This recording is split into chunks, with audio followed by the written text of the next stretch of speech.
Right now, there is a kid finishing parents' evening in a heated discussion with his mother, saying, why does he have to study subjects he will never ever use in his life? And she will look at him blank-eyed, stifle a sigh, think for a second, and then lie.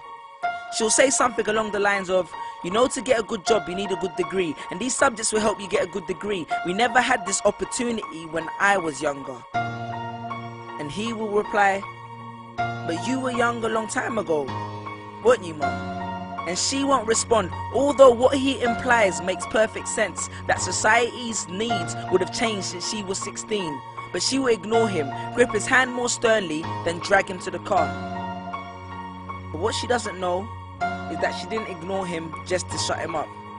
She didn't lie because they were just returning from parents' evening and an argument in the hallway would look bad on her resume. She won't lie because she just spent the last 1 hour convincing a stern-faced teacher that she will ensure that her child studies more at home. No, she will lie simply because she does not know any better herself.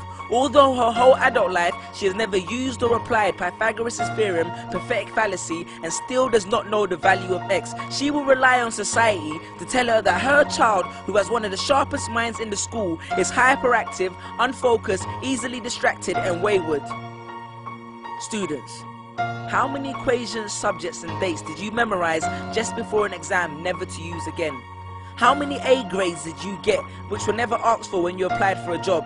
How many times have you remembered something 5 minutes just after the teacher said stop writing, only to receive your results 1 month later to realize that you were only 1 mark short of the top grade? Does that mean remembering 5 minutes earlier would have made you more qualified for a particular job? Well, on the application form it would have. We all have different abilities, thought processes, experiences and genes. So why is a class full of individuals tested by the same means? So does that mean Sherelle thinks she's dumb because she couldn't do a couple of sums? And if this issue is not addressed properly, it then becomes a self-fulfilling prophecy. Then every school has the audacity to have a policy on equality. The irony. Exams are society's methods of telling you what you're worth.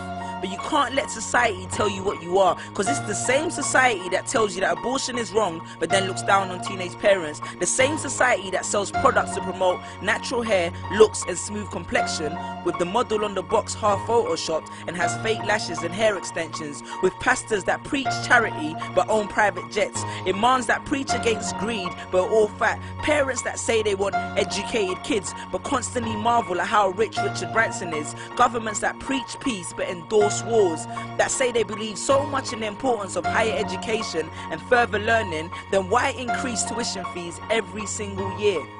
I believe Miss Jefferson when she took me into the office and said that my exams would be imperative to my success, because we was taught to always follow when Miss Jefferson led.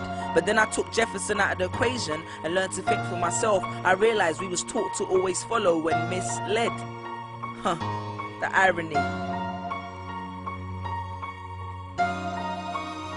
Test us with tests, but the finals are never final, because they never prepare us for the biggest test, which is survival. And what I suggest is fairly outlandish, so I do not expect everyone to understand this, except for the kids who knows what it feels like to be worth no more than that D or that A that you get on results day, and the ones whose best stories were never good enough for the English teacher, because apparently you missed out key literal techniques, did not follow the class plan, and the language was too informal for him to understand. But then he'd reference Hamlet and Macbeth, and you'd fight the urge to express your contempt by partially clenching your fist with only your medius finger left protruding in the middle of your hand, and then asked if he was aware that Shakespeare was known as the innovator of slang. Or the kid at the back of the class who thinks, why am I studying something that doesn't fuel my drive? But then when confronted with a maths problem, his eyes come alive. So this one is for my generation, the ones who found what they were looking for on Google, the ones who followed their dreams on Twitter, pictured their future on Instagram, accepted destiny on Facebook. This one's for my failures and my dropouts,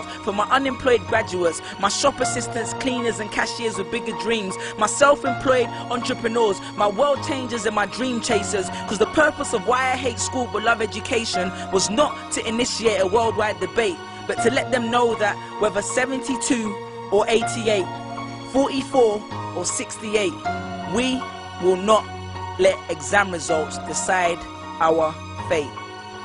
Peace.